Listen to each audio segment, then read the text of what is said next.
లాయర్గా ప్రాక్టీస్ చేసేవాళ్ళు ముందుగా ఫస్ట్ అవసరమైంది ఏంటంటే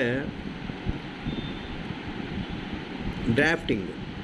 అంటే మన దగ్గరికి ఒక క్లయింట్ వచ్చాడు అనుకోండి, ఆ క్లయింట్ మనకు ఒక ప్రామిసరీ నోట్ ఇచ్చాడు. ఆ ప్రామిసరీ నోట్కి మనము ఫస్ట్ డిమాండ్ నోటీస్ ఒకటి పంపిస్తాము అవతల వాళ్ళకి. ఏమని, మీరు మా క్లయింట్కి ఇంత అమౌంట్ బాకీ ఉన్నారు, పలానా తారీఖు నేను 4 నోటు రాసి ఉన్నారు, కాబట్టి ఆ నోటును మళ్ళీ మా తాలూకు డబ్బులు కానీ మీరు ఈ నోటీస్ అందుకున్న తర్వాత ఇవ్వలేకపోతే మా క్లయింట్ కోర్టుకు వెళ్తాడని నోటీస్ ఇస్తాడు. ఆ నోటీస్ ఇచ్చే విధానం మనం ఫస్ట్ తెలుసుకోవాలి. దానికి డ్రాఫ్టింగ్ కెపాసిటీ ఆఫ్ డ్రాఫ్టింగ్ అనేది ఫస్ట్ పాయింట్ లీగల్ ప్రాక్టీస్.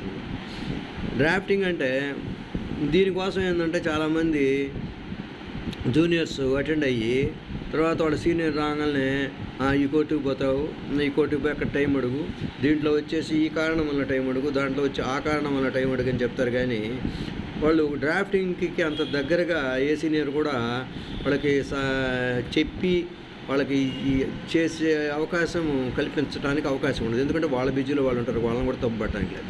కానీ ఈ జూనియర్స్ ఏం చేయాలంటే ఆ పాత నోటీస్ ఒకటి తీసుకొని, లాయర్ గారు నోటీస్ తీసుకొని వీళ్ళే ఒక డ్రాఫ్ట్ చేయాలి. దాన్ని బట్టి మోడల్ని పెట్టుకొని డ్రాఫ్ట్ చేసుకొని వాళ్ళ సీనియర్కి చూపించాలి పంపించేటప్పుడు. సార్ ఈ విధంగా నేను పంపిస్తున్నాను, దీంట్లో ఏమైనా మిస్టేక్స్ ఉంటే కరెక్ట్ చేయండి.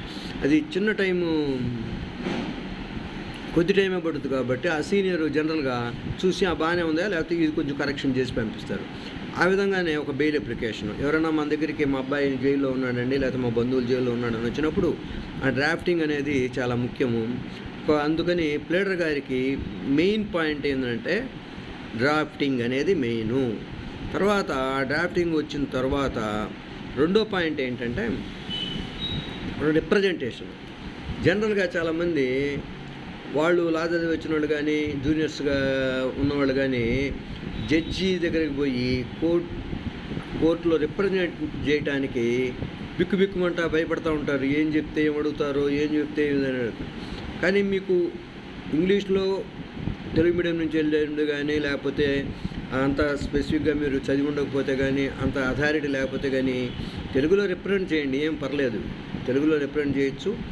అలాగే ముందు మీరు వెళ్ళేటప్పుడు ఏదైతే మీరు రిప్రజెంట్ చేస్తున్నారో, ఏదైతే మీరు ఆర్గ్యుమెంట్ చెప్పదలుచుకున్నారో, చిన్నవి అయ్యే పిటిషన్ల మీద కానీ చిన్న బెయిల్ అప్లికేషన్ల మీద కానీ అవి నిక్కచ్చిగా ముందే 1-2 సార్లు మీరు రిహార్సల్ వేసుకొని అవి ప్రిపేర్ అయ్యి వెళ్ళి జడ్జి గారితో మీరు ధైర్యంగా చెప్పండి.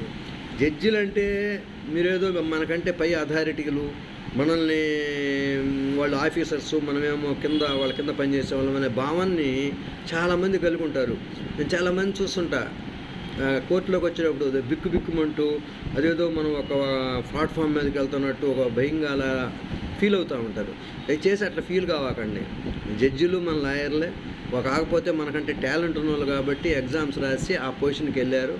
అది పెద్ద వ్యవహారం కాదు. మీరు కానీ ఇక్కడ చదువుకుంటే బాగా ప్రిపేర్ అయితే బాగా కేసులు చేయగలిగితే వాళ్ళకంటే మీరు గొప్ప లాయర్లు అవ్వచ్చు. ఎందుకంటే చాలామంది జడ్జీల కంటే చాలామంది గొప్ప లాయర్లు వేలు లక్షలు సంపాదిస్తా ఈ జడ్జీలకే సలహాలు చెప్పి, జడ్జీలకే రూల్ ఆఫ్ లా చెప్పి, జడ్జీలకే జడ్జిమెంట్ చూపించి బాగా నేమ్ తెచ్చుకున్న వాళ్ళు కూడా చాలామంది లాయర్లు ఉన్నారు. జడ్జి కంటే లాయర్ తక్కువ కాదు.